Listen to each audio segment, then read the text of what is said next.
जी, आज हम जिस आइडिया को डिस्कस करने जा रहे हैं वो है पॉपुलिज्म। और ये ख़ास तौर पर 21st सेंचुरी में इसको बहुत ज़्यादा लाइमलाइट में ये आइडिया आया। पर ऐसा नहीं है कि इसकी कोई प्रीवियस कनेक्टिविटीज़ मौजूद नहीं है, मौजूद हैं, उनको भी हम एक्सप्लोर करेंगे। सो ये मोस्ट कंटेस्टेड इसको फिनोमिना समझा जाता है जी ऑफ 21st सेंचुरी। अच्छा, इसमें ख़ास तौर पर यॉन मुलर की किताब है व्हाट इज पॉपुलिज्म, ये अथॉरिटी समझी जाती है। और दूसरी ऑक्सफोर्ड की शॉर्ट इंट्रोडक्शन जो ऑक्सफोर्ड की है, उसका पॉपुलिज्म, उसमें पॉपुलिज्म पर भी लिखा गया। ये दो बड़े इंपॉर्टेंट सोर्स हैं पॉपुलिज्म के आइडिया को समझने के लिए। Pakistan being no exception, Pakistan भी इफेक्ट हुआ इससे, पॉपुलिस्ट ट्रेंड से। यही वजह है कि हमें 2021 के पेपर में भी, करंट अफेयर्स के पेपर में, पॉपुलिज्म से रिलेटेड एक सवाल जेनेरिक कॉन्टेक्स्ट में वो आया हुआ। इससे पहले हमें एसेज में भी ब्रेग्जिट से रिलेटेड भी एक ऐसे, वो भी पॉपुलिस्ट टेंडेंसी में ही है। सो हम भी इससे इफेक्ट तो हुए हैं, इस टेंडेंसी से। तो most contested phenomena 21st century का समझा जाता है। ऐसा क्यों है? क्योंकि लार्जली जब आप इडियोलॉजीज पे बात करते हैं ना जी, तो इडियोलॉजीज अपने एसेंस में या लेफ्ट विंग होती हैं या राइट विंग होती हैं, इन एसेंस। सही जी। मतलब जिस तरह आप कम्युनिज्म की जब आप बात करते हैं तो एक लेफ्ट विंग इडियोलॉजी, आप नेशनलिज्म की बात करते हैं तो एक राइट विंग इडियोलॉजी के तौर पर भी उसको देखा जाता है। पॉपुलिज्म का इशू ये है कि पॉपुलिज्म कोई एक, इसका इसका एसेंस जो है वो फिक्स्ड नहीं है। मीनिंग देयर बाय कि आपको लेफ्ट विंग पॉपुलिस्ट भी मिलते हैं, जैसे खास तौर पे लैटिन अमेरिका में। सही जी। आपको राइट विंग पॉपुलिस्ट भी मिलते हैं, जैसा कि यूनाइटेड स्टेट्स। सही जी। और आपको फिर राइट विंग पॉपुलिस्ट यूरोप में भी मिलते हैं। सही जी। सो बहुत ही कंटेस्टेड फिनोमेना है। और एसेंशियली इसके लिए जो वर्ड जॉन मुलर यूज कर जाता है कि एसेंशियली आ कैंप बेग्रेफ, मॉडर्न नाम है। बस 24/7 वर्ड यूज होता जा रहा है, वर्ड यूज होता जा रहा है। हर कोई इसका अपना एक मीनिंग कॉन्स्टिट्यूट कर सकता है। यानी इसका जो मीनिंग है इज टू वेग that it can be applied in every political sphere. किधर भी अप्लाई किया जा सकता है इसको। सो एक कंटेस्टेड कॉन्सेप्ट है। और फिर इसकी खूबसूरत दूसरा जो बड़ा इंपॉर्टेंट एस्पेक्ट है कि ये कंटेस्टेड कॉन्सेप्ट क्यों है, क्योंकि those who indulge in populist activities, जिनके लिए आप फिर कहते हैं जी कि ये पॉपुलिस्ट लीडर्स हैं।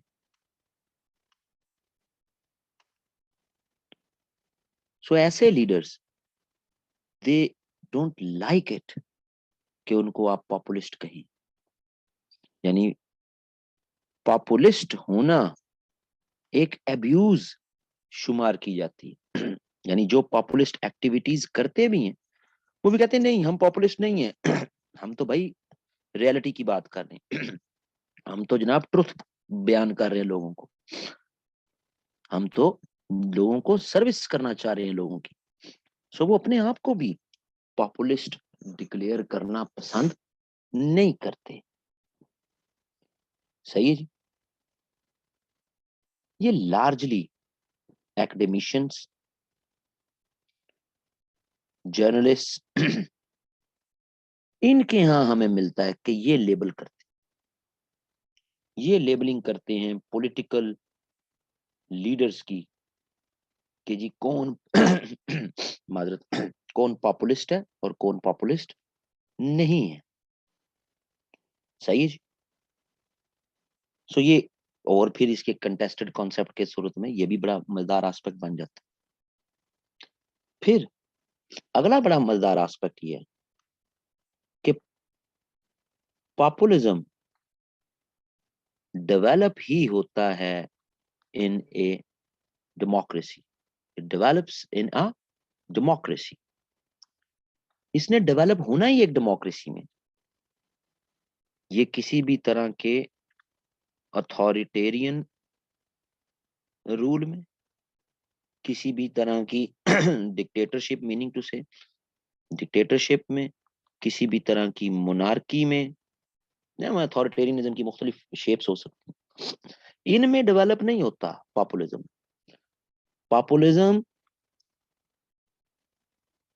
is bound to flourish in a democracy,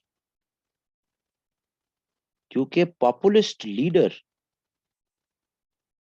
उसको लोगों के वोट चाहिए जिनके जरिए वो रूल में आए। सो ये होना ही एक डेमोक्रेसी में, और होता ही एक डेमोक्रेसी में।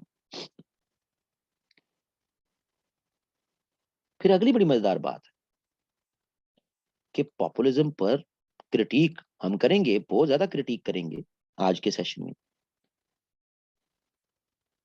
लेकिन इतना किसी डेमोक्रेसी के मॉडल ने, मुख्तलिफ मॉडल हैं डेमोक्रेसी के, लिबरल डेमोक्रेसी है, सोशल डेमोक्रेसी है, सॉरी, कंजर्वेटिव मॉडल है डेमोक्रेसी का। किसी भी मॉडल ऑफ डेमोक्रेसी ने आज तक इतनी ज्यादा पॉपुलर एंगेजमेंट, पॉपुलर एंगेजमेंट मतलब पीपल, इतना ज्यादा पीपल को एंगेज नहीं किया पॉलिटिक्स में जितना पॉपुलिज्म ने किया। सो एक तरफ तो इस पे क्रिटिसिज्म भी है, लेकिन बात यह है कि despite all those criticism, sorry, सबसे ज्यादा किसी भी डेमोक्रेसी के मॉडल ने आज तक लोगों को इतना एंगेज नहीं किया सियासत में जितना पॉपुलिज्म ने किया। इतनी मोबिलाइजेशन ऑफ पीपल किसी भी डेमोक्रेटिक मॉडल ने नहीं की आज तक जितनी पॉपुलिज्म ने की है। सो एक लिहाज से लोगों में पॉलिटिकल अवेयरनेस तो जनाब डेवलप की है, बहुत ज्यादा अवेयरनेस डेवलप हुई है लोगों में। जहां जहां जिस जिस मुल्क में भी पॉपुलिज्म डेवलप हुआ, वहां वहां लोगों का वोटिंग टर्नओवर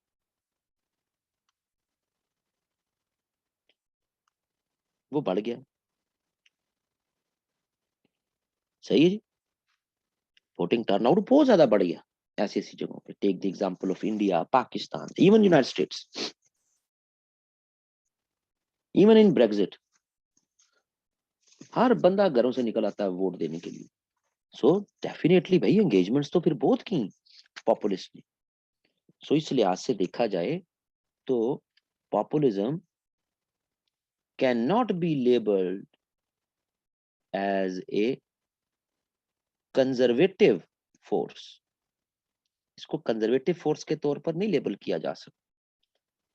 ये तो इन एग्जाम्पल से तो लगता है कि ये तो बड़ी प्रोग्रेसिव चीज है, बट जर्नलिस्ट एंड एकेडमिशियंस इसको एक कंजर्वेटिव फोर्स के तौर पर ही पोर्ट्रे करते हैं और कहते हैं जनाब ये बहुत कंजर्वेटिव, जनाब इस तबाही मचा दी इसने।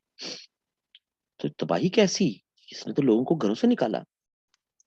आपके मेरे हम सब के हर दिल अजीज इमरान खान साहब ने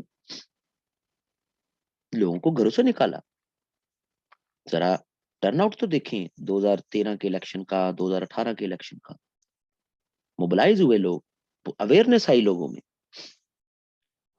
उम्मीद की किरण जगी। हर बंदा अब जो है वो सियासत पे बात कर सकता है। तो ये कैसे कंजर्वेटिव फोर्स होगी? क्यों ये सहाफी और ये एकेडमिशियंस ये खिलाफ? ये इसलिए खिलाफ है क्योंकि कॉन्टेक्चुअलाइजिंग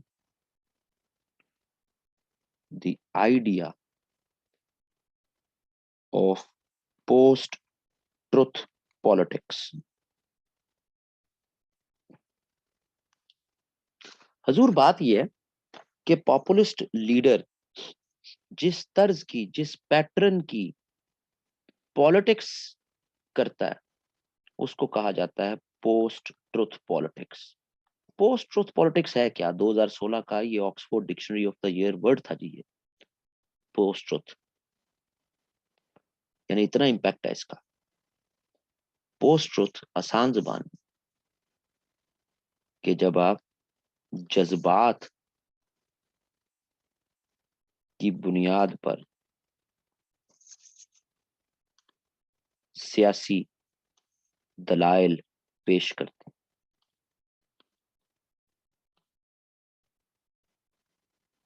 पोस्ट ट्रुथ पॉलिटिक्स बहुत ही आसान जुबान में, यानी जब आप सच नहीं बोलते।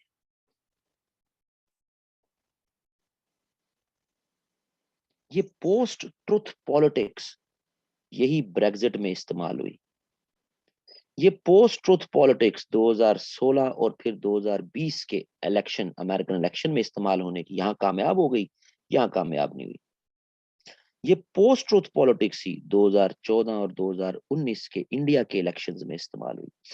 ये पोस्ट ट्रुथ पॉलिटिक्स ही 2013 और 2018 के इलेक्शंस में इस्तेमाल, 13 में कामयाब नहीं हुई, 18 में कामयाब हो। ये पोस्ट ट्रुथ पॉलिटिक्स ही टर्की में एक बहुत बड़ी एक सेमी डिक्टेटरशिप एर्दोगान की डेवलप करवाने में कामयाब हुई। ये पोस्ट ट्रुथ पॉलिटिक्स ही ऑस्ट्रिया में विक्टर ओबरॉन की गवर्नमेंट बनाने में काम इस्तेमाल हुई। ये पोस्ट ट्रुथ पॉलिटिक्स ही ग्रीस में लोगों को जनाब रेफरेंडम पे लगा दिया कि हमने जनाब यूरो से निकल जाना है, आईएमएफ से निकल जाना है, और बाद में उन्हीं आईएमएफ और उन्हीं यूरो से डील भी कर ली। 2015 में ग्रीस में भी इस्तेमाल हुई। यही पोस्ट ट्रुथ पॉलिटिक्स फिलीपींस में डेतरे ने, प्रेसिडेंट उनका, उसने इस्तेमाल की। बहुत पहले, 21st सेंचुरी में हम ज्यादा टॉपिक को लेके जा रहे हैं, लेकिन 21st सेंचुरी से पहले हुगो शावेज, जो कि 21st सेंचुरी में भी रहा लेकिन पहले आ गया हुआ था, हुगो शावेज ने वेनेजुएला में इसका इस्तेमाल किया। इसी का इस्तेमाल अर्जेंटीना में युआन पेरोन ने इसका इस्तेमाल किया। इसी का इस्तेमाल डच एरियाज में भी लीडरशिप ने, फोर्टेन लीडर था उनका, उसने इस्तेमाल किया। अक्रॉस द ग्लोब इस्तेमाल हुई जज्बाती सियासत। इकोनॉमिक इंडिकेटर्स को अपनी मर्जी के तहत एक्सप्लेन करना, सोसाइटी के प्रॉब्लम्स को अपने आप को अल्टीमेट सॉल्यूशन प्रोवाइडर के तौर पर पोर्ट्रे करना, फैक्ट्स को फैंटेसी में कन्वर्ट करके लोगों तक कम्युनिकेट करना।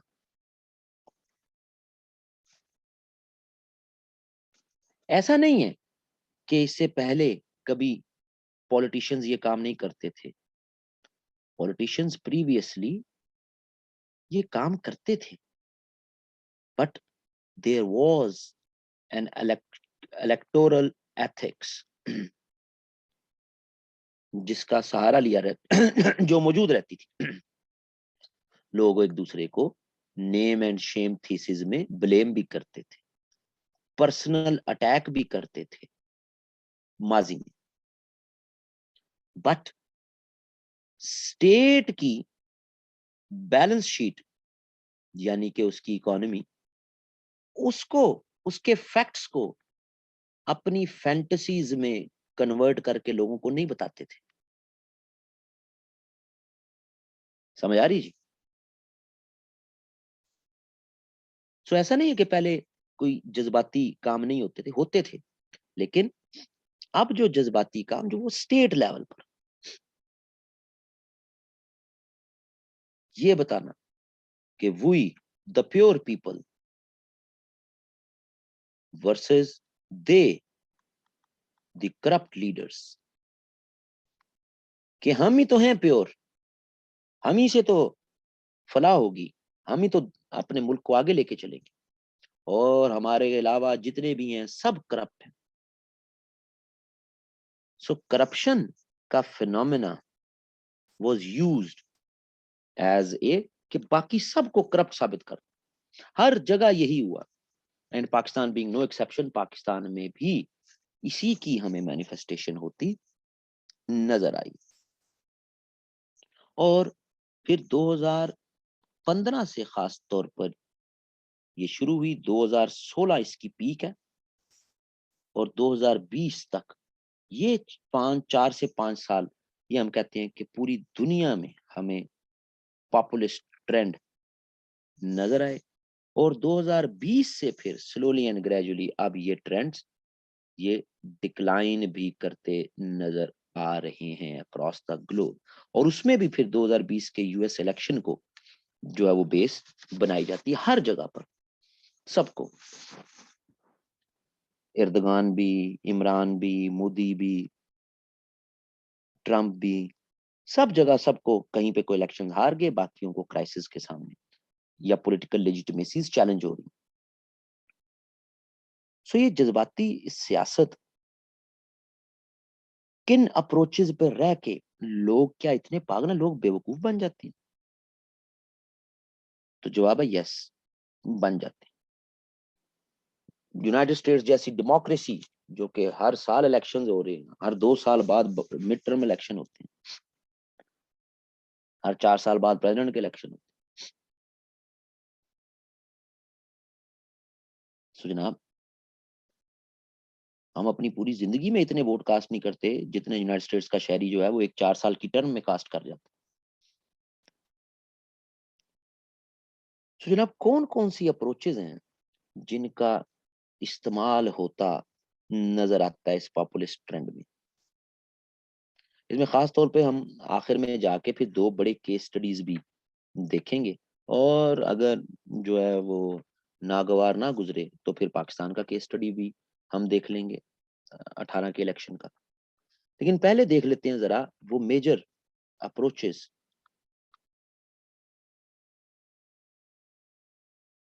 कि जिनका सहारा लिया जाता है एक पॉपुलिस्ट ट्रेंड डेवलप करवाने के लिए।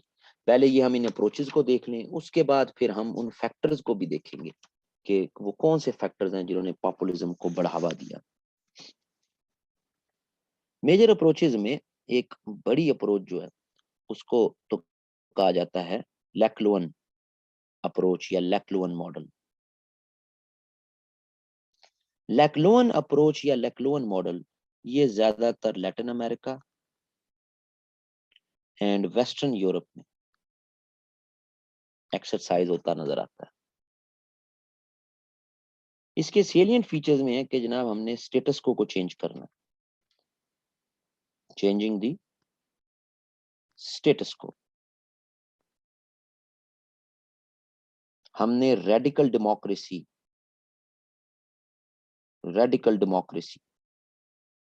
इसको फेवर करना, इसको लेके आना। हम एक इमेंसिपेटरी फोर्स हैं, तो लोग हमारे साथ जुड़ जाएं। हमने ही तो आपको जनाब इन इस्तेहसालों से, इन इंपीरियलिज्म से, इन ग्लोबलाइजेशन से, और इन फ्री ट्रेड और इन तमाम चीजों से हमने बचाना है आपको, आपका जो इस्तेहसाल हो रहा है। ये ज्यादातर लैटिन अमेरिका और वेस्टर्न यूरोप में हमें लैक्लुअन मॉडल डेवलप होता नजर आया। और मजे की बात यह है कि इस मॉडल से जहां जहां भी लीडरशिप रूल में आई, तो रूल में आने के बाद अपने ही इन फीचर से डिविएट कर गई, उन डिविएशन हो गई। खास तौर पे ब्राजील में, वेनेजुएला में। दूसरी बड़ी अप्रोच जो हमें मिलती है, जिसको कहते हैं सोशियो इकोनॉमिक अप्रोच।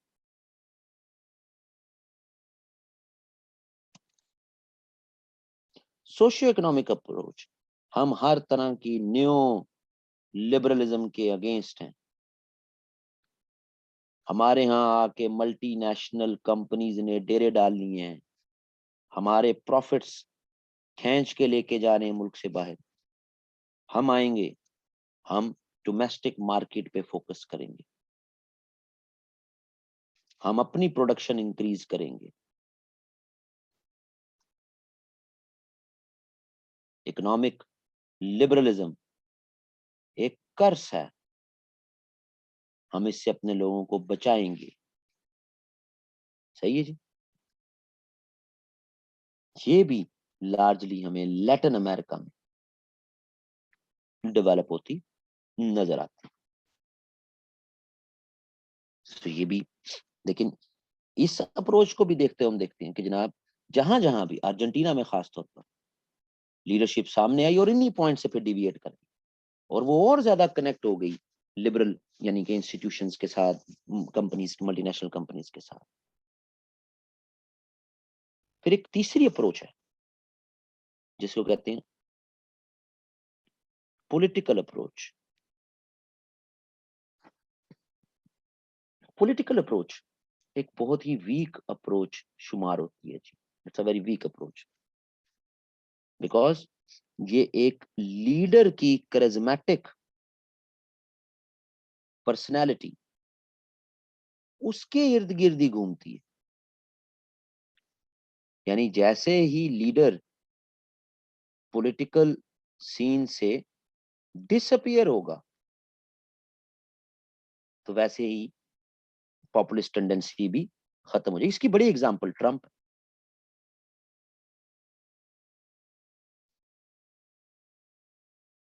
क्योंकि पॉलिटिकल सीन से डिसअपियर हो गया ना। इसलिए जब आपके इमरान खान साहब या कहीं और कोई और लीडर वो डिसअपियर होगा, तो साथ ही ये अप्रोच भी एकेडमिशियंस का, जर्नलिस्ट का ये ख्याल है कि खत्म हो जाएगी। तो ये बड़ी वीक अप्रोच है जो एक लीडर के इर्द गिर्द घूम के और बात खत्म, कोई एजेंडा नहीं स्पेसिफिक। फिर इसमें चौथी approach, फोकलोरिक approach ji.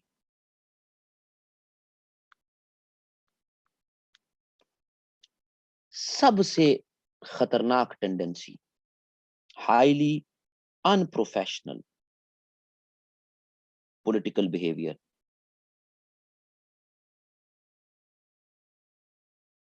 To seek attention.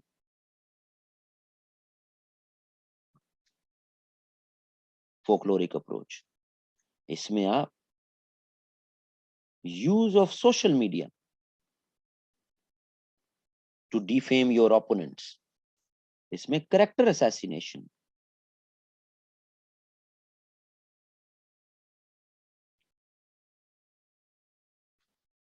सही है। सो ये काम हमें यूनाइटेड स्टेट्स में भी नजर आए, ये काम हमें पाकिस्तान में भी नजर आए। कैरेक्टर असैसिनेशन भी करो, सोशल मीडिया का यूज भी करो, अनप्रोफेशनल पॉलिटिकल बिहेवियर भी अडॉप्ट करो, सो दैट कि आप लोगों की को अपनी बातों पे मनवा सके। सही है जी। समझ आ रही जी बात की।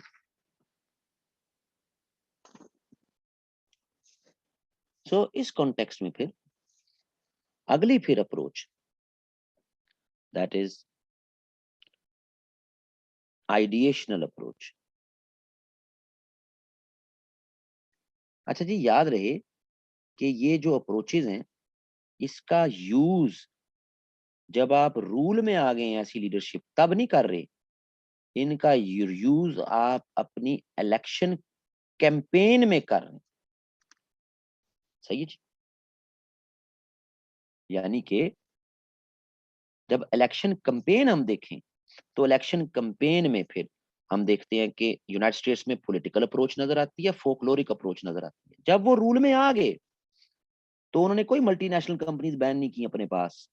हाँ, डोमेस्टिक मार्केट पे फोकस करने की कोशिश ट्रंप ने की, लेकिन इलेक्टोरल कैंपेन में जो चीजें हैं वो ज्यादा पॉलिटिकल अप्रोच और फोकलोरिक अप्रोच में। सो इलेक्शन कैंपेन कैसे चली उससे डिटरमिन हो रही है पॉपुलिस्ट ट्रेंड या टेंडेंसी, किस अप्रोच का सहारा लिया गया।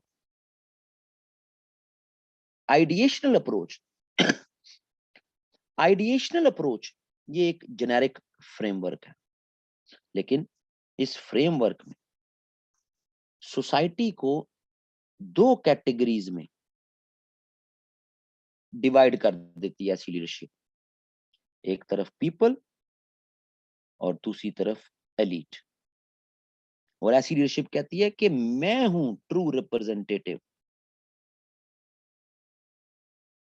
Of people. So elite corrupt है, एलीट ऑनेस्ट नहीं है। ये एलिटिज्म ये हमारे डिक्लाइन की रीजन है। सही है जी। सो लार्जली ये आइडिएशनल अप्रोच, इसका इस्तेमाल तमाम तरह के जो आप कह लें कि उसमें किया जाता है, पॉपुलिस्ट ट्रेंड्स में आइडिएशनल अप्रोच का, चाहे वो लकलोहन हो, चाहे सोशियो इकोनॉमिक हो, चाहे पॉलिटिकल हो, फोकलोरिक हो। इन अ वे काम आइडिएशनल अप्रोच तो हर जगह पर मौजूद है कि आप एक ओपोनेंट्स को एक एलीट ताबीर करके और उनको क्रिटिक करके और लोगों का रिप्रेजेंटेटिव के तौर पर अपने आप को सामने लेके आते हैं। Take the example of Pakistan. Pakistan के केस में nobody care to read the manifesto, कि मैनिफेस्टो क्या कहता है ऐसी पॉपुलिस्ट लीडरशिप का, उसकी पार्टी का। रादर उसकी स्पीचेस पर ही लोगों की कंसंट्रेशन रही, क्योंकि वो स्पीचेस सारी की सारी वो पॉलिटिकल अप्रोच, फोकलोरिक अप्रोच और आइडिएशनल अप्रोच में ही समप रही हैं, इनमें बंद रही हैं। समझ आ रही है जी।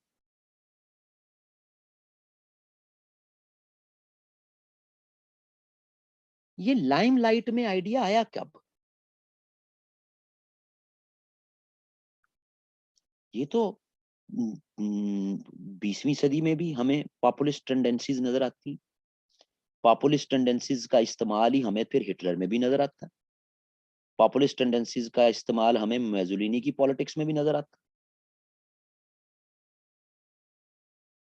बिल्कुल नजर आता। पॉपुलिस्ट टेंडेंसीज ही कहा जाता है कि जनाब मुस्लिम वर्ल्ड में ऐसी लीडरशिप जो मोनार्क्स के खिलाफ उठी या मिलिट्री जनता के खिलाफ उठी, ऐसी लीडरशिप ने पॉपुलिस्ट टेंडेंसीज को यूज किया। भुट्टो साहब का भी नाम फिर कोट किया जाता है। सही है जी। सो इन सब को तो कभी किसी ने अपने दौर में पॉपुलिस्ट नहीं कहा। ये तो काम ही 21st सेंचुरी में। तो ये लाइमलाइट में आया कहां से आइडिया, ये डेवलप कैसे हो गया यकदम? हालांकि माजी में ज्यादा दूर ना जाएं तो 20वीं सदी में हमें ये मैनिफेस्टेशंस नजर आती हैं कि हाँ यार, अच्छा अच्छा, अगर 21st सेंचुरी में ये पॉपुलिज्म है तो 20th सेंचुरी में भी कुछ पॉपुलिस्ट इसी टाइप की चीजें थी, लेकिन उसको लाइमलाइट में नहीं आया। लाइमलाइट में चीज आई because of the impact of referendum in Britain 2016, जिसको कहते हैं ब्रेक्सिट। इस ब्रेक्सिट से ये लाइमलाइट में आई और इसके बाद जो पीछे की डेवलपमेंट्स हैं उनको भी थ्योराइज किया गया और जो आगे वाली डेवलपमेंट्स हैं उनको भी अंडरस्टैंड किया गया। क्यों हो, ये चीज क्या है पॉपुलिज्म? क्योंकि प्रीवियसली लार्जली इसकी शाखें जोड़ी गई कि ये तो भाई 20वीं सदी के शुरू में फाशिस्ट टेंडेंसीज जो हैं उनमें ये पहली दफा यूज हुआ। तो इसीलिए फिर आगे की ब्रेग्जिट के बाद 2016 ऑनवर्ड्स जो इस तरह की पॉलिटिक्स या इस तरह के मीन्स यूज होते रहे, उन्हीं के लिए वर्ड यूज किया जाना शुरू हो गया, न्यू फेसेस ऑफ फाशिज्म। तो हम देखते हैं कि मुख्तलिफ अब ऐसी लीडरशिप के लिए कहा जाता है कि जनाब ये फस्ताई लीडरशिप है, ये फाशिस्ट हैं। मोदी को भी कहा जाता है फाशिस्ट हैं। इमरान खान के जो क्रिटिक हैं, जो उस पर क्रिटिसिज्म करते हैं, वो कहते हैं ये भी फाशिस्ट है। समझ आ रही जी? तो ये ब्रेग्जिट था बेसिकली वो पहली डेवलपमेंट के जहां से ये चीज समझ आ गई। क्लियर है जी? अब सवाल ये पैदा होता है, अभी ब्रेग्जिट की केस स्टडी हम देखेंगे, हम फिर यूएस इलेक्शन की केस स्टडी देखेंगे, लेकिन ब्रेग्जिट खास तौर पे ज्यादा, और पाकिस्तान की भी फिर आखिर में हम केस स्टडी देखेंगे कि यहाँ पर कैसे पॉपुलिस्ट टेंडेंसी चलाई गई है। और वो आप में से शायद किसी को अच्छी ना भी न लगे, लेकिन एक एकेडमिक बात हो रही है, और जो कॉन्सिक्वेंसेज हैं वो तो साबित करते हैं कि हाँ एक पॉपुलिस्ट टेंडेंसी पाकिस्तान में चली है। लेकिन उससे पहले अब हम जरा देख लेते हैं कि कुछ इसके factors behind the surge of populism. अब ऐसा नहीं है कि पॉपुलिज्म सिर्फ थर्ड वर्ल्ड कंट्रीज में ही चली है, ऐसा तो नहीं है ना जी। सिर्फ थर्ड वर्ल्ड कंट्रीज में तो नहीं चली पॉपुलिज्म, पॉपुलिज्म तो डेवलप्ड वर्ल्ड में भी चली है, खुद यूके में चली, यूएस में चली। सो फिर ये जो एक्सप्लेनेशंस हैं, इसमें सब एस्पेक्ट्स को फिर हमें देखना पड़ेगा कि क्या क्या एक्सप्लेनेशन। इसमें पहले नंबर पर तो जो है वो इकोनॉमिक एक्सप्लेनेशन।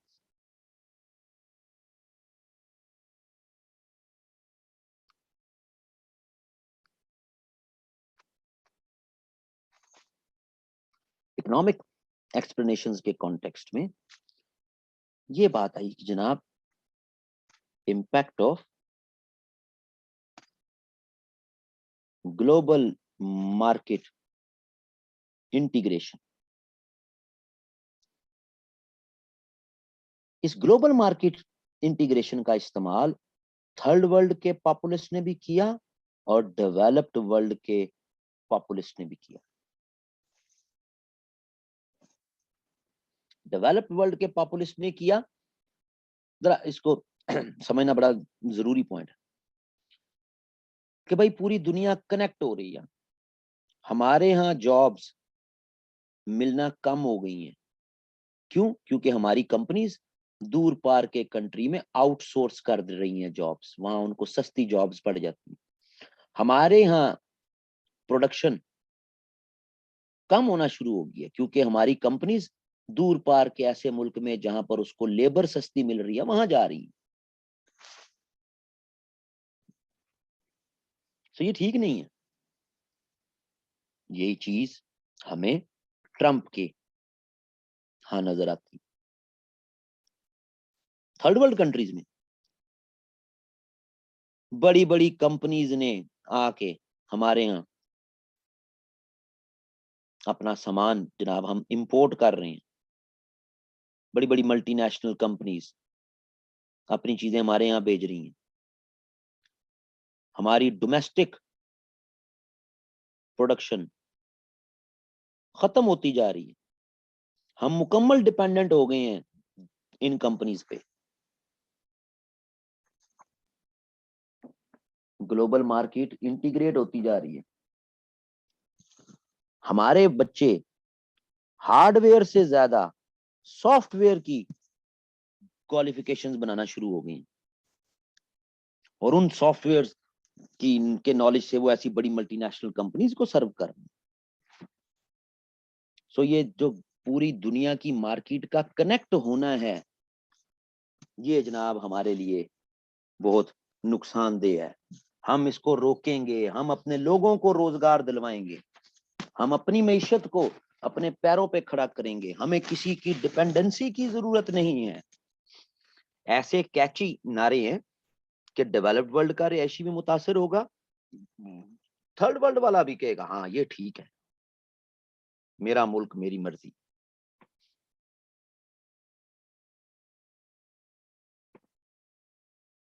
दूसरी तरफ पे हमें नजर आता है इकोनॉमिक इनइक्वालिटीज।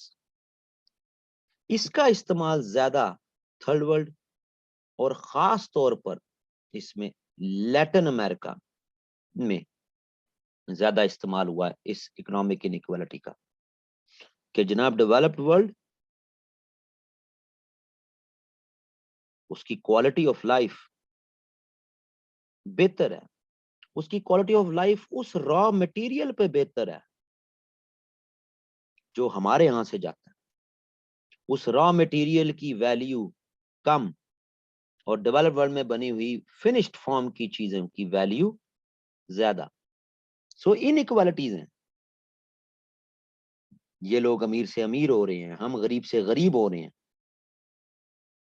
सो हम अपने रॉ मटेरियल, अपने रिसोर्सेज को खुद यूटिलाइज करेंगे, इन इनइक्वालिटीज को एड्रेस करेंगे।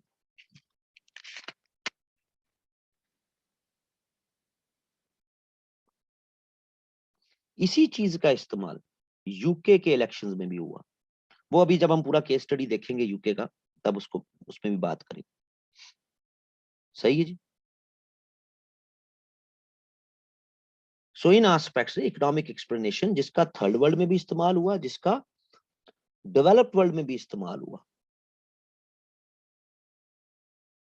सो इसके बाद फिर अगला जो एस्पेक्ट है दैट इज पॉलिटिकल एक्सप्लेनेशंस। अभी कुछ फैक्टर्स जो हैं वो इंटेंशनली मैंने रोके हैं। वो यूके का, जब हम ब्रेग्जिट को अभी उसकी डिटेल करेंगे तो उसमें भी साथ आ जाएंगे इकोनॉमिक एक्सप्लेनेशन के। Political explanations,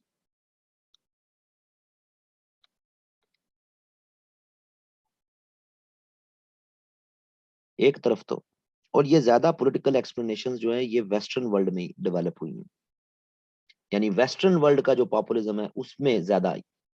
third world countries में आपको इकोनॉमिक एक्सप्लेनेशन, कल्चरल एक्सप्लेनेशन ये वहां ज्यादा मिलती हैं, और जो पॉलिटिकल एक्सप्लेनेशन वो आपको वेस्टर्न वर्ल्ड में कई तरह की एक्सप्लेनेशन, दो हम यहाँ पे जिक्र करेंगे और कुछ का फिर ये यूके और ब्रेग्जिट वाली में बात करेंगे। एक बड़ा फैक्टर वॉर ऑन टेरर, या आप कह लें काउंटर टेररिज्म। ये दोनों की इंटरप्रिटेशन डिफरेंट है। वॉर ऑन टेरर का फ्रेमवर्क ज्यादा यूएस में चला। क्यों अमेरिकन टैक्स पेयर का पैसा जाया हो रहा है? क्यों गए हम इराक में? क्यों गए हम अफगानिस्तान में? हमारे पास और भी बहुत से तरीके थे अपने ओपोनेंट्स को एड्रेस करने के। हमारी वॉर ऑन टेरर की पॉलिसीज मिडिल ईस्ट में फेल हुई, हम जिसकी वजह से आईएसआईएस बन गया। ट्रंप की ओपन स्पीचेस पढ़ी हैं कि आईएसआईएस बनाए ओबामा ने और हेलरी ने, और लोगों ने मान लिया, पूरी दुनिया में मान लिया लोगों ने, अच्छा अमेरिकन ने ही आईएसआईएस बनाई। वो बेसिकली बात ये थी कि जी आपकी मिडिल ईस्ट की पॉलिसीज फेल हुई, जिससे वैक्यूम क्रिएट हुआ, वैक्यूम ने आईएसआईएस को जन्म दे दिया। लेकिन वो अपनी स्पीचेस में के बनाए इन्होंने, वो बाद में एक्सप्लेन करता रहे कि कैसे बनाया, लेकिन कोट होना शुरू हुआ, बनाया इन्होंने, इन्होंने बनाया, वो पूरी दुनिया में मशहूर हो। काउंटर टेररिज्म जो ज्यादा यूरोप में चला, खास तौर पर फिर यूके में भी, कि मसला तो यूएस का था। हमें क्या पड़ी थी कि हम यूएस का अलायंस बन के जनाब अपनी सफरिंग्स में इजाफा करते, अपने पे अटैक करवा लेते। हमें जरूरत ही नहीं थी इस लिबरल इंटरनेशनलिस्ट एजेंडा का हिस्सा बनने की। हमारी लीडरशिप ने हमें धोखे में रख दिया, हमारा पैसा भी जाया किया, हमें इनसिक्योर कर दिया और ज्यादा। सो एक तरफ तो पॉलिटिकल एक्सप्लेनेशंस में ये फ्रेमवर्क जो है वो लीडरशिप ने डेवलप कराया कि जी गलत किया जी हमारे साथ। और दूसरी तरफ जो खास तौर पर यूरोप का जो पॉपुलिज्म है, जो फ्रांस में भी चला, लेकिन फ्रांस में जाहिर है मैरी ली पेन जो है वो डिफीट होगी, मैक्रोन जीत गया, पॉपुलिस्ट हार गए। ऑस्ट्रिया में लेकिन जीत गए, यूके में जीत गए, ब्रेग्जिट करवाने में कामयाब हो गए। तो यहां पर जो एक बहुत बड़ा फ्रेमवर्क चला, that was refugee crisis. Hundreds and thousands में सीरियन रेफ्यूजीज 2014-15 यूरोप की तरफ जाना शुरू हुए, hundreds and thousands. So Europe में ये डिबेट कि हमें इन्हें अकोमोडेट करना है, कैसे करें अकोमोडेट। सॉरी, इस पे खास तौर पर जो है वो ये डिबेट डेवलप होना शुरू होगी खुद यूके के अंदर, कि यूएस कितने रेफ्यूजीज ले रहा है, कनाडा कहता है सिर्फ फैमिलीज को हम लेंगे। तो ये हमने क्या यूरोप का अमन खराब करना है, हमने यूरोप की लैंग्वेज खराब करनी है, यूरोप का कल्चर खराब करना है? क्यों हम ठेकेदार है रेफ्यूजीज लेने के? हम नहीं लेंगे। ऑस्ट्रिया में तो विक्टर ओबरॉन की जो पॉलिटिक्स है वो सारी चली इसी फ्रेमवर्क में। यूरोपियन यूनियन अपनी तारीख में बहुत कम फैसले हैं जिन पे कंसेंसस नहीं करवा सकी, उनमें एक फैसला रेफ्यूजी क्राइसिस का, यूरोप नहीं इकट्ठा हो सका। स्टेट्स ने अपने तौर पर कहीं 15,000, कहीं 20,000, कहीं 5,000, कहीं 7,000, और जब कंसेंसस नहीं हो सका तो 1,20,000 रेफ्यूजीज जो ग्रीस के इर्द गिर्द आइलैंड्स में फंसे हुए थे, बस उनको फिर फूड ही सप्लाई करते रहे, बस कि कोई मुल्क की तैयारी नहीं हो रही जी। क्यों नहीं तैयार हो रहे? क्योंकि प्रेशर, डोमेस्टिक प्रेशर आपके पॉलिटिशियंस ने डेवलप करवाया हुआ था कि भाई क्यों, वजह।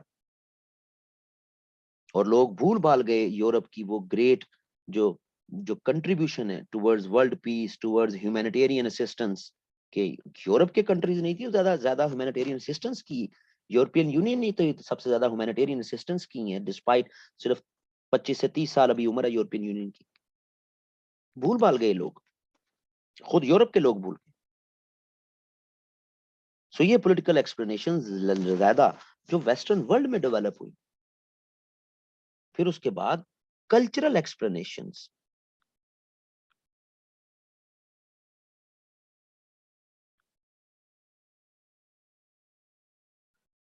कल्चरल एक्सप्लेनेशंस खास तौर पर ये फ्रेमवर्क, ये Latin American plus India plus Turkey, जनाब हमारी यूनिक आइडेंटिटी है एक, वो हमारी यूनिक आइडेंटिटी इस ग्लोबलाइजेशन ने, जहां हम वेस्ट के फूड पैटर्न्स, वेस्ट के ड्रेस पैटर्न, वेस्ट का म्यूजिक, इन चीजों में खो गए हैं। तो मेरे भारतीय नागरिकों, मेरे टर्किश ब्रदर्स, इन्हीं चीजों का इस्तेमाल लैटिन अमेरिका में भी, ब्राजील में भी, अर्जेंटीना में भी, वेनेजुएला में भी, कि हमने अपनी यूनिक आइडेंटिटी को प्रिजर्व करना है, प्रोटेक्ट करना है। सही है जी। से मोदी को ही अगर देख लें हम, तो उसकी इलेक्टोरल कैंपेन 2014 की, उसने कभी इंडिया का वर्ड यूज नहीं किया, ने भारत का वर्ड यूज किया, हमेशा यूज ही नहीं किया इंडिया का वर्ड उसने कभी इलेक्टोरल कैंपेन में। भारतवासी,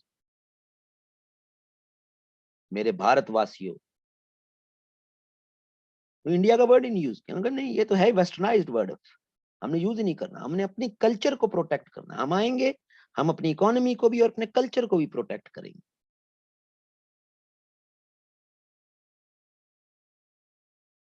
सो ये तमाम एस्पेक्ट्स जो हैं उनका जो हमें यूजेज होता नजर आया इन ये, यानी सर आप क्या लेंगे, ये फैक्टर्स जो हैं कल्चरल, पॉलिटिकल, इकोनॉमिक, जिनका सहारा लिया लीडरशिप। बट इन तमाम से ज्यादा इंपॉर्टेंट जो एक्सप्लेनेशन है, that is lack of political awareness among people, political plus economic awareness। इसका इस्तेमाल पाकिस्तान के केस में, इंडिया के केस में, टर्की के केस में, फिलीपीन के केस में, व्हाइट अमेरिकन, व्हाइट सुप्रीमिस्ट, उनके केस में, ऐसे लोग कि जिनकी पॉलिटिकल या इकोनॉमिक अवेयरनेस ज्यादा नहीं थी, वहां पर ये इमोशनल जो आर्गुमेंटेशंस हैं, उनके जरिए लोगों को अट्रैक्ट किया गया। डेवलपमेंट क्या होती है, आओ हम आपको डिफाइन करके बताते हैं। इंटेग्रिटी जरूरी है नेशन के लिए, वो हम दिलवाएंगे। समझ आ रही? करप्शन की डेफिनेशन क्या है, वो जो हम डिफाइन कर रहे हैं वो करप्शन की डेफिनेशन है। सो एक रे ऑफ होप इस प्रिटेक्स्ट में, बिकॉज लोगों में पॉलिटिकल और इकोनॉमिक अवेयरनेस ना होने के बराबर, तो उन्हें जिस तरफ को आप मोल्ड करेंगे उस तरफ को मोल्ड हो जाएंगे। सो ये कुछ बड़ी एक्सप्लेनेशंस के जहां पर जज्बात के नाम पर आप ये तो नहीं कह सकते कि झूठ की सियासत, पोस्ट ट्रुथ मतलब ये नहीं है कि झूठ है मतलब ये है कि जो सच नहीं है, तो झूठ नहीं कह सकते जज्बात को की बिना पे। और इसमें फिर अब केस स्टडी जरा देखते हैं। केस स्टडी सबसे बड़ा इसमें जो लाइमलाइट में जहां से पॉपुलिज्म आया और जिसका इस्तेमाल फिर सब ने किया कि ये तो बड़ी जबरदस्त चीज है, रूल में आने के लिए इसका इस्तेमाल हो सकता है। हालांकि ब्रेग्जिट से कोई रूल में तो नहीं आया कोई भी, लेकिन जज्बाती सियासत का आइकॉन आप इसको ब्रेग्जिट को कह सकते। ब्रेग्जिट में बेसिकली हुआ ये कि यूरोप की इकोनॉमिक एंड पॉलिटिकल इंटीग्रेशन, इसका नाम है यूरोपियन यूनियन, और यूरोप की ये इकोनॉमिक और पॉलिटिकल इंटीग्रेशन, ये यूरोपियन यूनियन जो 1993 में बनी, ये उससे पहले ही इकोनॉमिक इंटीग्रेशन भी यूरोप की हो रही थी, पॉलिटिकल इंटीग्रेशन भी हो रही थी, और फिर यूरोप की मॉनेटरी यूनियन वो भी हो गई, सिंगल करेंसी आ गई, लेट आई थोड़ी सी, 2002 में आई, लेकिन वो भी हो गई। अब ऐसा है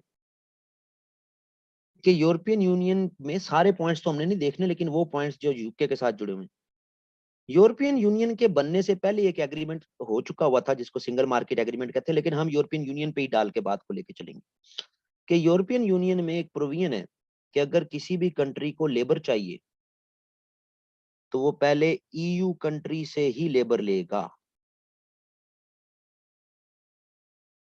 फिर अगर उसकी लेबर की जरूरत पूरी नहीं होती तब वो फिर रेस्ट ऑफ द वर्ल्ड से लेबर लेगा। यानी ये यूके, और यहां पर हार्वेस्टिंग का सीजन है, हार्वेस्टिंग के सीजन के लिए आप अफ्रीका से लेबर नहीं मंगवा सकते, पहले आप rest of the EU countries वहीं से लेबर मंगवाएंगे, वो आएंगे आपके यहाँ काम करेंगे, बेशक वापस चले जाएं, बेशक और काम आपने करवाना है करवा लें, तो आप लेंगे। पहले क्या होता था, पहले यूके में लेबर एशिया से, अफ्रीका से आ जाती। सही है जी। तो मसला क्या है, पहले लेबर एशिया अफ्रीका से आती थी, अब ईस्टर्न यूरोप से आ जाती है, रोमानिया से, बल्गारिया से, पोलैंड से। तो मसला क्या है, आपको तो लेबर ही चाहिए, पहले भी लेबर थी अब भी लेबर है। मसला ये है जनाब कि ये जो ईस्टर्न यूरोप वाले हैं ना जी, ये जनाब हमारी सोसाइटी में मिसफिट है, ये हमारे कल्चर को अंडरस्टैंड नहीं कर पाते। लेकिन जो एशिया और अफ्रीका से लेबर आती रही पास्ट में, ये हमारी सोसाइटी को समझते थे, ये इंग्लिश समझते थे, ये आहिस्ता आहिस्ता हमारे कल्चर में अडॉप्ट हो जाते थे, क्योंकि जाहिर है ये उन्हीं एरिया से ज्यादा आते थे जो प्रीवियसली आपकी कॉलोनीज होती थी। तो एक पैटर्न डेवलप हो जाता था। ये जी अब जो लेबर आना शुरू हो गई है, ये जनाब हमारी लैंग्वेज, हमारे कल्चर, हमारी ट्रेडिशन, इसको ये अंडरस्टैंड नहीं कर पाते, ये हमारे लिए खतरा है। कंसर्न तो बन गया ना जी जेन्युइन।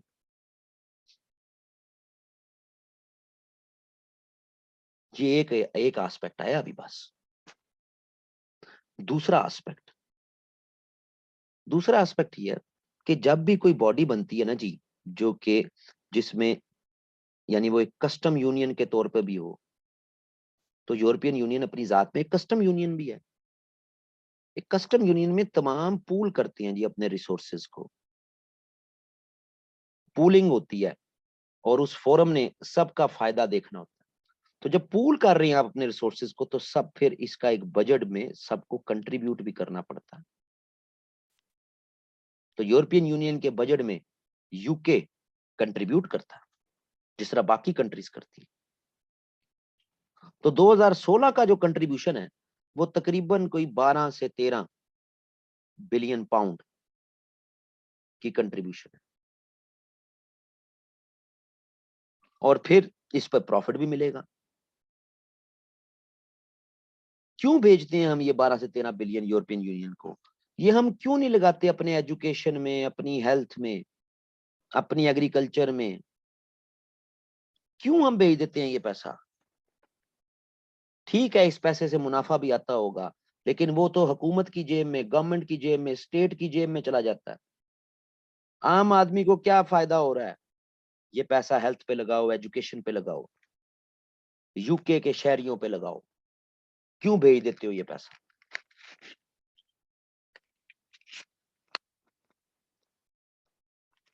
जज्बाती काम ये।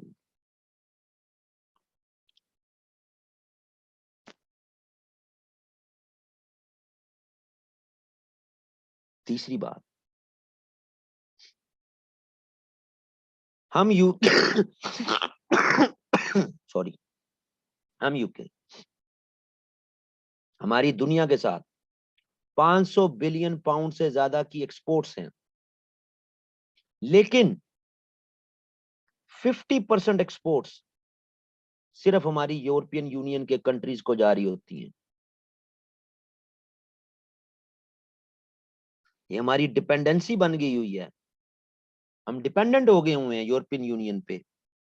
यूरोपियन यूनियन में जर्मनी, इटली, फ्रांस, ये अपनी मनमानियां ज्यादा कर लेते हैं। हम यूके वाले बेचारे फंस के रह गए।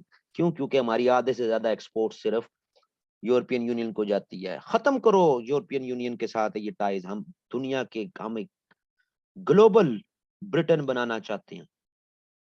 हम पूरी दुनिया के साथ ट्रेड करेंगे, ट्रेड डील्स कर लेंगे। हमारी ये डिपेंडेंसी खत्म होनी चाहिए, क्योंकि हमारी 250 बिलियन यूरो पाउंड की ट्रेड यूरोपियन यूनियन के साथ जुड़ी है, तो हमें उनकी बातें माननी पड़ती हैं। निकलो यूरोपियन यूनियन से, ताकि हम अपनी खुद मुख्तारी चला सके। हाँ जी, बड़ा जबरदस्त जी, लोग तो हाँ जी, हाँ ठीक है, जे हो जे हो, जबरदस्त जबरदस्त, सही है जी। फिर जनाब, लेबर, एक तो वो लेबर है कि जो इंपोर्ट हो रही है, ओके ठीक है, लेकिन आपकी लोकल लेबर, ये यूरोपियन यूनियन की तरफ से खास तौर पे ईस्टर्न यूरोप के कंट्रीज, इनकी लेबर हमारी तरफ चीप रेट्स पे आ जाती है। ओपन मार्केट हो गई है ना, यूरोपियन यूनियन एक ओपन मार्केट है। तो हमारे लोकल लोगों को जॉब्स कम मिल रही हैं, जबकि ये बाहर से आने वाले जो है, क्योंकि ये कम तनख्वाहों पे काम कर लेते हैं, तो इनको जनाब कंपनियां नौकरी दे देती हैं। तो निकलो यूरोपियन यूनियन से, ताकि ये सब जाएं और हमारे अपने लोगों को रोजगार मिले। लो जी, हर वेला आदमी, हर बेरोजगार आदमी, उन्होंने कहा हाँ ब्रेग्जिट करो, ब्रेग्जिट करो, मुझे नौकरी मिलेगी। जिस तरह ब्रेग्जिट होगा, अगले दिन नौकरियों के इश्तेहार लग जाएगी। जज्बाती सियासत। अब इसके रिस्पॉन्स में, पूरे 15 से 16 में, इन 4 पॉइंट्स के रिस्पॉन्स में, वो लोग जो चाहते थे कि हम रिमेन रहें, अब जरा उनके आर्गुमेंट सुन लें। पहला आर्गुमेंट, भाई अगर हम एक्सपोर्ट करते हैं ना जी 500 बिलियन पाउंड की दुनिया में, और उसमें से 250 बिलियन पाउंड की हम अगर सिर्फ यूरोपियन यूनियन को करते हैं, तो ये इसलिए बड़ी हैं क्योंकि हम फ्री ट्रेड करते हैं। 1 रुपए का टैक्स नहीं लगता हमारी चीजों को जब वो यूरोप के बाकी रिमेनिंग कंट्रीज यूरोपियन यूनियन के फिरते हैं। अगर हम एग्जिट करेंगे, इफ एग्जिट, अगर हमने एग्जिट की, तो जनाब यूरोपियन यूनियन हमारी जो एक्सपोर्ट्स हैं उनको बंद तो नहीं कर सकता ना, फिर यूके की एक्सपोर्ट शुरू हो जाएंगी। अभी तो हम विद इन यूरोपियन यूनियन ही हमारी एक्सपोर्ट्स हैं, तो हमारी एक्सपोर्ट्स फिर ये इन पे वो टैक्स लगाएंगे, ड्यूटी लगाएंगे यूरोपियन यूनियन की मार्केट में। ये पूरी यूरोपियन यूनियन, ये हम यूके, अभी हम इसी का हिस्सा हैं, तो हमारी जो भी चीज यहाँ जाती है वो फ्री है, ड्यूटी फ्री है। लेकिन कल को जब अब एग्जिट कर लेंगे, जो भी चीजें यूरोप में जाएंगी उन पे टैक्स लगेगा। उन टैक्स की वजह से हमारी चीज की कॉस्ट बढ़ जाएगी। कॉस्ट बढ़ेगी तो यूरोप में रहने वाले लोग हमारी चीज नहीं खरीदेंगे, वो सस्ती चीज ज्यादा खरीदने की कोशिश करेंगे। और दुनिया में ट्रेड डील फौरन तो नहीं हो जाती। चाइना फैक्टर है, चाइना दुनिया की मार्केट्स को पकड़ी जा रहा है चीप रेट्स पे, सही है जी। यूएस फैक्टर है, तो यूएस के हाँ ज्यादा हमें जो है वो एशियन मार्केट्स की एक्सपोर्ट्स की तरफ से आने वाली चीजें वो ज्यादा मिल रही होती हैं। तो जनाब ऐसा ना करें, हमें इस मार्केट में रहना चाहिए ताकि फ्री ट्रेड चलती रहे। फ्री ट्रेड में कोई डिपेंडेंसी नहीं है। हमारे यहां भी तो बिलियंस में चीजें यूरोप से आ रही, हमारे यहां भी तो 180 बिलियन पाउंड की चीजें यूरोप से आ रही हैं, बाकी कंट्रीज से। सो वो भी इफेक्ट होंगी। सो मत करो ये चीजें। लेकिन अब ये एक रैशनल आर्गुमेंट है, लेकिन जाहिर है लोगों ने इस पर तवज्जो नहीं दी। सही है जी। बजट कहा जा रहा है जी 12 से 13 बिलियन पाउंड हम भेजते हैं। क्यों भेज रहे हैं? हमें एजुकेशन हेल्थ में लगाना चाहिए। तो भाई बात ये है कि इस चीज को देखें कि हमारा जो ओरिजिनल शेयर है इन यूरोपियन यूनियन, ये हमने यूरोपियन यूनियन के साथ एग्रीमेंट किया है कि ये पूरे यूरोप के कंट्रीज कनेक्टेड हैं, हम अलग हैं। सफरी खर्चा ज्यादा हमारा बाकी मार्केट से कट के हैं हम। तो ये हमारा यूरोपियन यूनियन के साथ एग्रीमेंट है कि हमने 25% लेस कंट्रीब्यूट करना है। यानी हमारा ओरिजिनल बजट 16 से 17 बिलियन पाउंड का है, लेकिन हम अपने बजट से, ओरिजिनल बजट से हर दफा 25% लेस कंट्रीब्यूट करते हैं। प्रॉफिट हम इसी पे लेते हैं। यानी कि हम 4 से 4.5 बिलियन पाउंड का प्रॉफिट तो पहले ही ले लेते हैं, फायदा करा लेते हैं अपना। शेयर भी कम देते हैं और प्रॉफिट 16 से 17 बिलियन पाउंड के हिसाब से लेते हैं। तो पहले झटके में ही हम ये 4 से 4.5 बिलियन पाउंड अपना बचा लेते हैं और प्रॉफिट अलग लेते हैं। तो यार ये हमारे लिए बड़ा जरूरी है। ये पैसा हम, और इससे जुड़ा फिर प्रॉफिट, ये हम लगाते हैं एजुकेशन पर, ये हम लगाते हैं हेल्थ पर। हमारी बैलेंस शीट चेक कर लें जनाब, लगता है ये पैसा। फ्री एजुकेशन है नीचे सेकेंडरी हायर सेकेंडरी तक। हाँ जो एलीट हैं, जो पढ़ाना चाहते हैं प्राइवेट पढ़ा लें, बाकी तो जो है वो सरकारी सतह पे तो फ्री एजुकेशन है निचले लेवल पर। तो जनाब इस तरह ना करें, एग्जिट ना करें। लेकिन किसी ने नहीं सुनी। लॉजिकल आर्गुमेंट है, फैक्चुअल बेस आर्गुमेंट है, किसी ने नहीं सुना। फिर जनाब इमिग्रेशन, कि जी क्यों आते हैं ईस्टर्न यूरोप से लोग? ऐसा ही है ना, हम तो एशिया से, अफ्रीका से। तो भाई बात ये है कि फिर गारंटी दें कि जनाब हम यूरोप से लेबर नहीं लेते, हम यूरोपियन यूनियन की प्रोविजन को रिजेक्ट कर दें सपोज एक लम्हे के लिए। तो ये एशिया और यूरोप अफ्रीका से जो आप लेबर मंगाएंगे, तो वैसे ही टेररिज्म का बहुत इशू है। कई कंट्रीज के साथ हमारे ह्यूमन राइट्स की वजह से एग्रीमेंट्स नहीं हो पाते। और फिर हमारे यहाँ पास्ट में एशिया और अफ्रीका ओरिजिन के जो पीपल हैं, ये कितने इनह्यूमेन ट्रीटमेंट के साथ अपने रिलेटिव्स को, लोगों को, पैसे लेके लोगों को बुला लेते थे। सो हमारी सिक्योरिटी की गारंटी कौन देगा? ऐसे इनह्यूमन ट्रीटमेंट्स की गारंटी कौन देगा? कम से कम ईस्टर्न यूरोप से आने वाली लेबर सिक्योर तो है, आपको ज्यादा स्क्रूटनी की जरूरत नहीं पड़ती है। कम से कम ऐसी लेबर जो आ रही है उनकी अपने मुल्क में और हमारे यहाँ इनह्यूमन ट्रीटमेंट तो नहीं होती है। लेकिन किसी ने नहीं सुनी, बल्कि पूरी एशियन और अफ्रीकन जो ब्रिटिश पीपल हैं, इन्होंने जनाब ब्रेग्जिट के लिए वोट किया। हाँ, ब्रेग्जिट करो करो। उनको अपना नजर आ रहा था कि हम अपने चाचे भतीजों को बुलाएंगे, पैसे लेके, जिस तरह पहले बुलाते थे, दोस्तों को बुलाएंगे, वर्क परमिट जारी करेंगे। समझ आ रही जी? सो जो हक में है वो कितने लॉजिकल आर्गुमेंट दे रही, पर हवा में चले गए सारे, तितर बितर हो गए। और जब ब्रेग्जिट हो गया तो पता लगा कि दुनिया के 120 कंट्रीज के साथ यूरोपियन यूनियन के 800 एग्रीमेंट्स हैं। और यूरोपियन यूनियन कहता है कि आपने एग्जिट करना है, करो, बट इन 120 कंट्रीज के साथ 800 एग्रीमेंट्स वो आप अपने रीडिफाइन करो। लो जी, करो जी। अब पता लगा कि जापान ने यूरोपियन यूनियन के साथ एक एग्रीमेंट किया हुआ था। उस एग्रीमेंट के तनाजुर में 110 बिलियन पाउंड की इन्वेस्टमेंट्स यूके में हुई थी। और जापान ने लेटर लिख दिया कि क्योंकि आपका ब्रेग्जिट हो गया तो मैं अपनी इन्वेस्टमेंट्स विड्रॉ कर रहा हूं। जापान 110 बिलियन पाउंड की इन्वेस्टमेंट्स एक झटके में विड्रॉ करेगा यूके से, यूके की मार्केट ही नीचे आ जाएगी। तो आपको जनाब पैर पकड़ने पड़े, यूके यूके होके आपको पैर पकड़ने पड़े, यूरोपियन यूनियन के भी, जापान के भी, कि यार मेहरबानी है हमारे पास ही रहने दो इन्वेस्टमेंट्स जनाब, हम इसकी सॉवरन गारंटी हम दे देते हैं।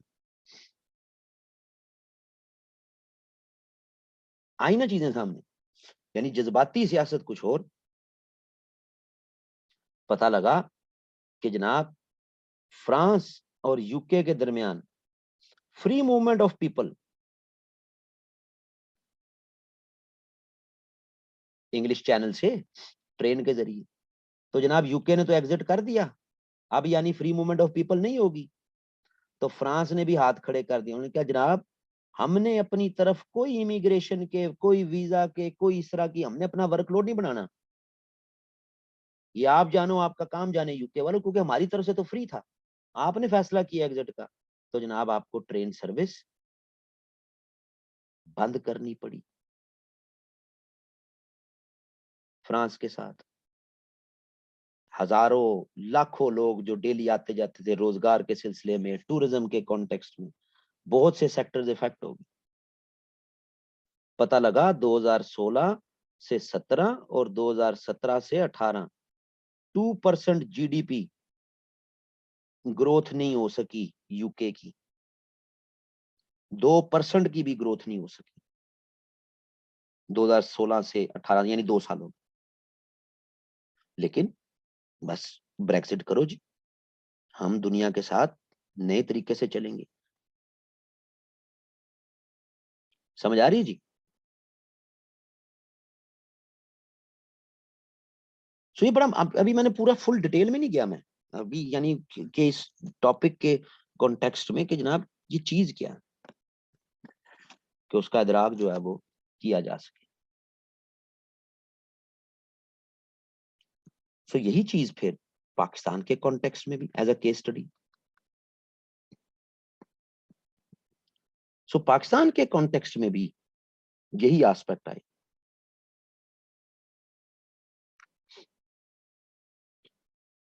लोन अमाउंट, कर्जा, 100 अरब डॉलर का कर्जा मेरे पाकिस्तानियों, डिवाइडेड बाय 21, 20, 22 करोड़ की आबादी, पूरी मैथमेटिक्स के साथ एक, हर बच्चा पैदा होने वाला इतने लाख, इतने रुपए, इतने पैसे का कर्जदार पैदा होता है। हम आएंगे, हम ये कर्जे खत्म करेंगे, हम नहीं जाएंगे किसी आईएमएफ की तरफ। फिर हम करेंगे क्या? सोल्यूशन को नहीं दिया पूरे स्पीचेस में, पूरे मैनिफेस्टोज में। बस कर्जे की अमाउंट पे इतना कर्जा बढ़ गया, इतना कर्जा बढ़ गया। जो इकोनॉमिस्ट थे आपके, वो न्यूज चैनल्स में आके अखबारों में बताते जा रहे हैं कि भाई लोन अमाउंट मैटर ही नहीं करती, मैटर करता है लोन टू जीडीपी रेशो। अगर लोन टू जीडीपी रेशो कम हो रहा है तो इसका मतलब है कि आप प्रोग्रेस कर रहे हैं।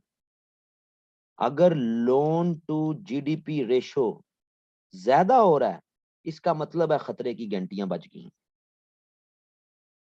2018 में जब पाकिस्तान में पॉपुलिस्ट गवर्नमेंट आई, तो उस वक्त पाकिस्तान का लोन टू जीडीपी रेशो और 2020 का loan to GDP ratio, loan overall loan to GDP ratio 2020 का जो फिस्कल ईयर कंप्लीट हो गया, इसका 87% है। जबकि 2018 का फिस्कल ईयर जब कंप्लीट हुआ तो ये about 70 to 75% loan to GDP ratio. So बढ़ा या कम हुआ? 2017-18 में ये round figure less than $100 billion का कर्जा है। एज ऑफ नवंबर 2021 ये कर्जा 136 बिलियन यूएस डॉलर्स के करीब करीब पहुंच रहा है। सही है जी।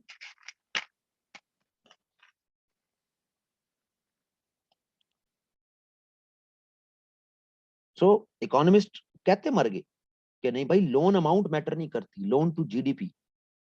अगर जीडीपी आपकी बढ़ रही है तो loan to GDP ratio automatically कम हो जाता है। अगर जीडीपी कम हो रही है तब लोन चाहे इस 100 बिलियन का आधा भी कर लो तो वो भी ज्यादा खतरनाक है। लेकिन ज़ाहिर है लोग इस कर्जे की अमाउंट पे ज्यादा फोकस करते रहे। इसका कॉन्सिक्वेंस क्या हुआ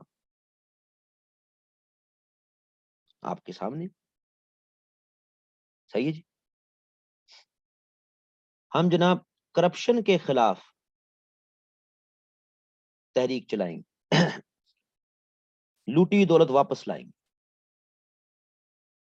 सो लूटी हुई दौलत जिसके लिए आपको जुडिशरी में रिफॉर्म्स की जरूरत थी ताकि तेजी के साथ आप फैसले करवा सकें, तो आप किसी भी बड़ी फैमिली से, पॉलिटिकल एलीट से, आप मां सवाए एक दो केसेस में जहां पर आपने प्रॉपर्टीज जो है वो उनकी ऑक्शंस की हैं,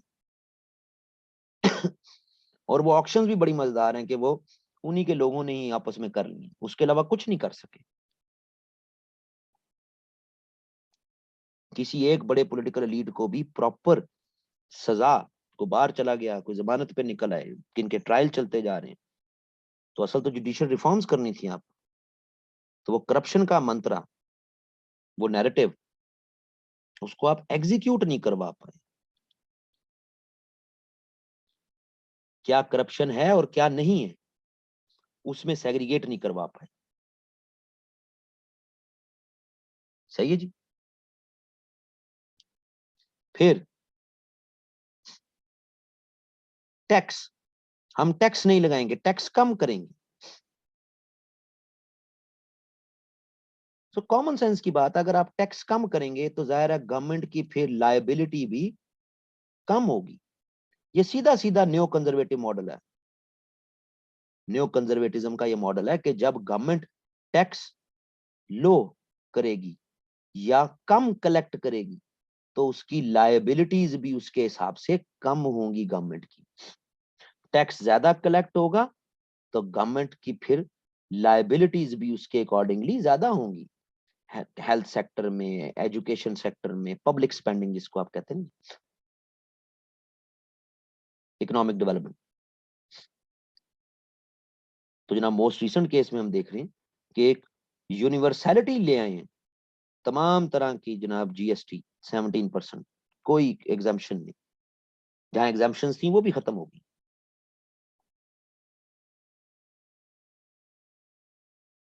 सो कोई इकोनॉमिक जो है वो होमवर्क वो था ही नहीं मां सवाए रेटरिक के, और लोगों ने उस रेटरिक को सपोर्ट किया।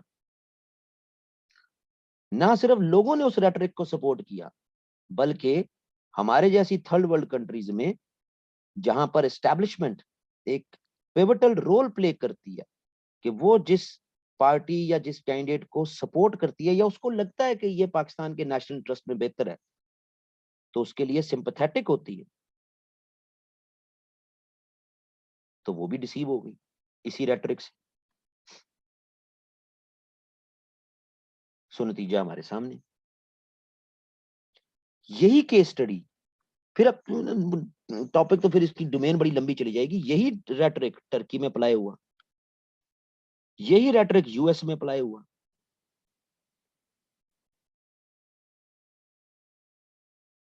हर जगह पर ये रेटरिक जो है वो डिफीट करता गया। यही रेटरिक इंडिया में अप्लाई हुआ, इंडिया में भी लिक्विडिटी क्रंच आ गया, इंडियन करेंसी भी वर्स्ट परफॉर्मिंग होगी। सो ये हर जगह पर ये अप्लाई हुआ। तो how to deal with it?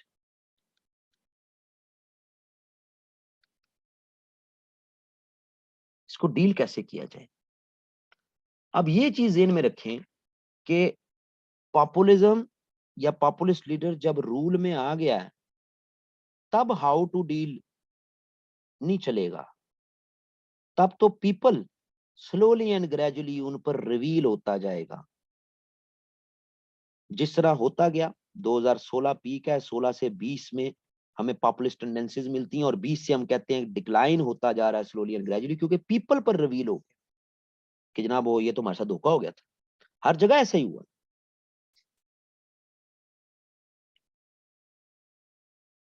सो इसको तो how to deal populist leader के रूल में आने से पहले ही, प्री रूल, उसी वक्त। और उसमें सबसे बड़ी इनकैपेसिटी जो थ्रू आउट द वर्ल्ड नजर आई है कि जो political elite, democratic political elite, क्योंकि यहां बात ही डेमोक्रेसी की हो रही, डेमोक्रेटिक पॉलिटिकल एलीट ने ये समझा कि ऐसा पॉपुलिस्ट लीडर ये हमारे लिए थ्रेट है ही नहीं। ये समझा कि पब्लिक वेल अवेयर्ड है और पब्लिक ऐसे रेटरिक्स में नहीं आएगी। सो ये जो इनकैपेबिलिटी या इनकैपेसिटी थी डेमोक्रेटिक पॉलिटिकल एलीट की, कि वो अंडर एस्टिमेट कर गए पॉपुलिस्ट लीडर को। तो पहली चीज तो ये, not to underestimate populist leadership या पॉपुलिस्ट पार्टीज, उनको अंडर एस्टिमेट नहीं करना। ये दुनिया में हर जगह पे यही चला कि पॉपुलिस्ट लीडर्स को अंडर एस्टिमेट कर गई political elite, political leadership, political parties, कि ये एक बड़ा खतरा नहीं है हमारे लिए, हम जीत जाएंगे इलेक्शंस। सो एक तो ये बड़ा एस्पेक्ट है। फिर इसके in addition to that, better engagement of economic crisis. ये खास तौर पे 2008 से 12 का जो ग्लोबल फाइनेंशियल क्राइसिस था, खास तौर पे 2012 का यूरोजोन डेट क्राइसिस था। इन क्राइसिस में जो सबसे पहला बड़ा काम इन तमाम कंट्रीज जो इससे इफेक्ट उन्होंने किया, इन सब ने डाउन साइजिंग की, नौकरियां खत्म की। बड़ी बड़ी कंपनीज ने, गवर्नमेंट्स ने अपने एक्सपेंडिचर्स को रोकने के लिए, कारोबारी हजरात ने डाउन साइजिंग्स की, रोजगार खत्म किए। और जो लोग अनएम्प्लॉयड हुए वो तो बेस्ट रिक्रूट बन जाते हैं किसी भी पॉपुलिस्ट लीडर के लिए, कि यही उसके लिए टाइम है कि वो इनको टारगेट करे, इनको पकड़, कि मेरी हुकूमत होती तो तुम लोगों पे तो जनाब रोजगार के दरवाजे खुल जाते। ये गलत स्ट्रेटजी। सो अब आने वाले किसी भी इकोनॉमिक क्राइसिस में डाउन साइजिंग पे ज्यादा तवज्जो ना दी जाए, लोगों को अनएम्प्लॉयड ना किया जाए, वरना वो किसी ना किसी पॉपुलिस्ट टेंडेंसी का हिस्सा बन जाएंगे, जो कि माजी में ये हुआ। फिर इसके बाद अगला जो एस्पेक्ट है, इंगेजमेंट एट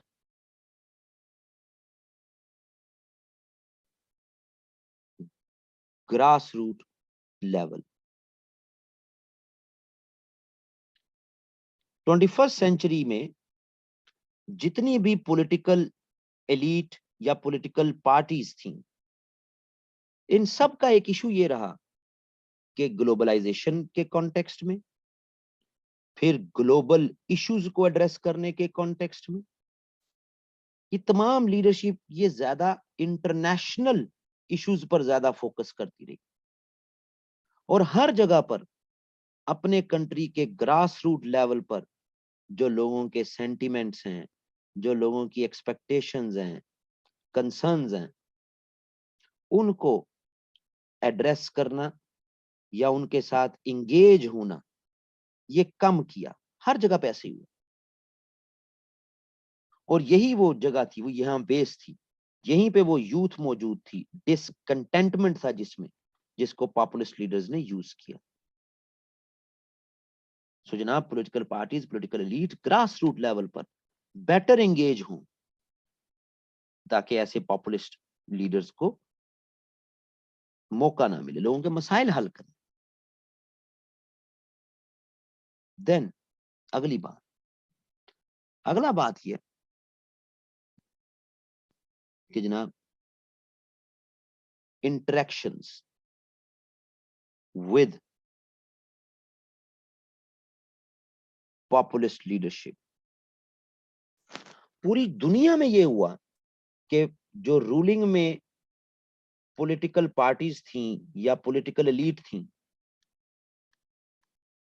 इन्होंने पॉपुलिस्ट लीडर्स को इस काबिल ही नहीं समझा कि जी हम इनके साथ डायलॉग करें, इनके साथ बात करें।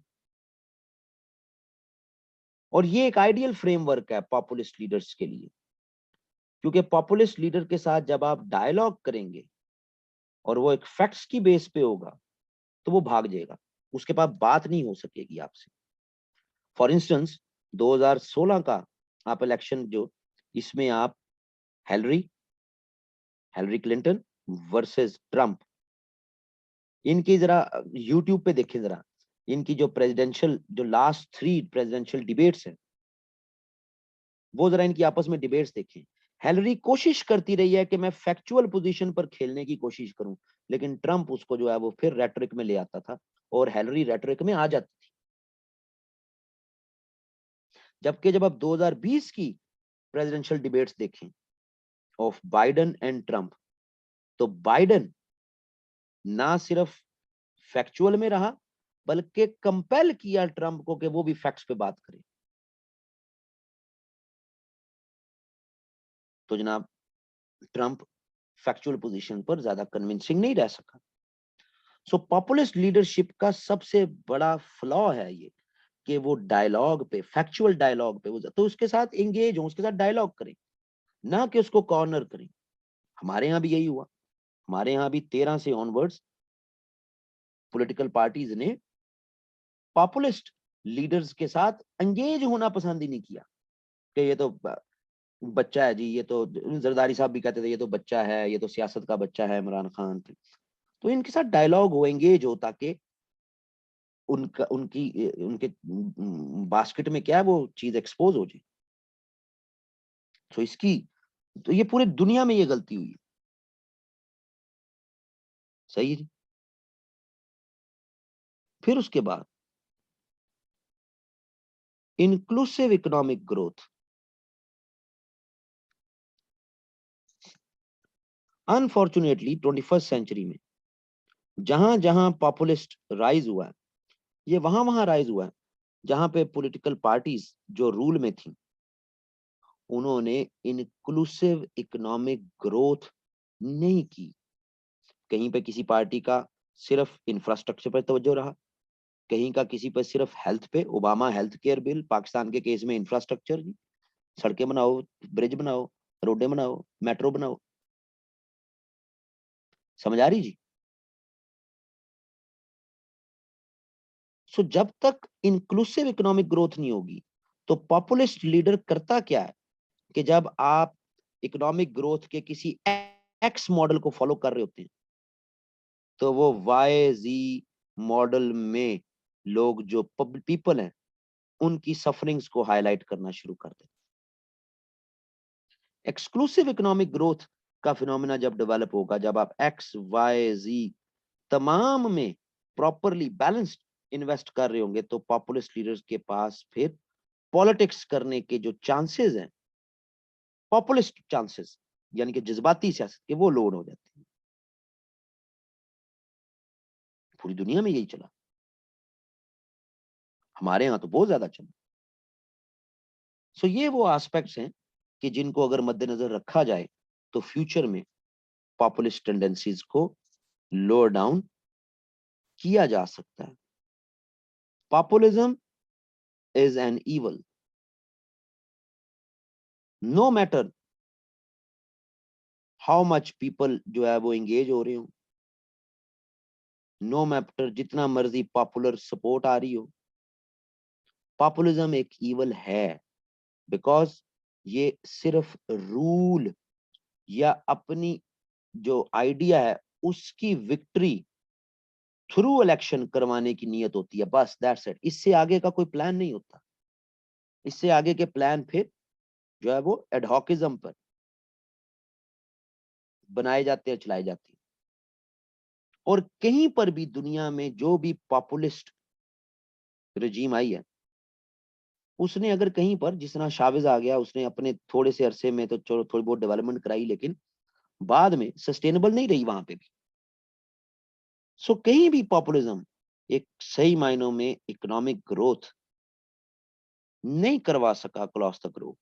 कहीं भी लोगों के मसाइल हल नहीं हुए। खुद यूके में भी, जो यूके और यूरोपियन यूनियन की डील होनी थी, जिससे इन्होंने प्रॉपरली एग्जिट करना था, अगर आप दिसंबर 2020 की उस डील को पढ़ लें, तो उसमें टेक्निकली एग्जिट तो बस यही है कि अब यूरोपियन यूनियन के पहले 28 मेंबर थे, अब 27 हो जाएंगे, बाकी चीजें तो अपनी जगह पे मौजूद है। सो कहीं पर भी इनकी मुकम्मल सक्सेस नहीं हुई, लेकिन ये एक ईवल है अक्रॉस द ग्लोब। इसकी रियलाइजेशन हो चुकी है और लोग इलेक्शन में अब इस तरह की पॉपुलिस्ट लीडर्स को रिप्लेस करना शुरू हो गए। और 2021 से 2023 में ये तमाम पॉपुलिस्ट जो हैं, इनके बोरिया बिस्तर गोल हो जाएंगे। That's how academicians and journalist believe. मेरी जाती ख्याल में जो है वो अ, शायद ऐसा ना हो, लेकिन जाहिर है हमने तो जो एकेडमिशियंस और जर्नलिस्ट वर्ल्ड ओवर जो व्यू रखते हैं, उन्हीं को हमने जो है वो समराइज किया इस लेक्चर में। Thank you ji.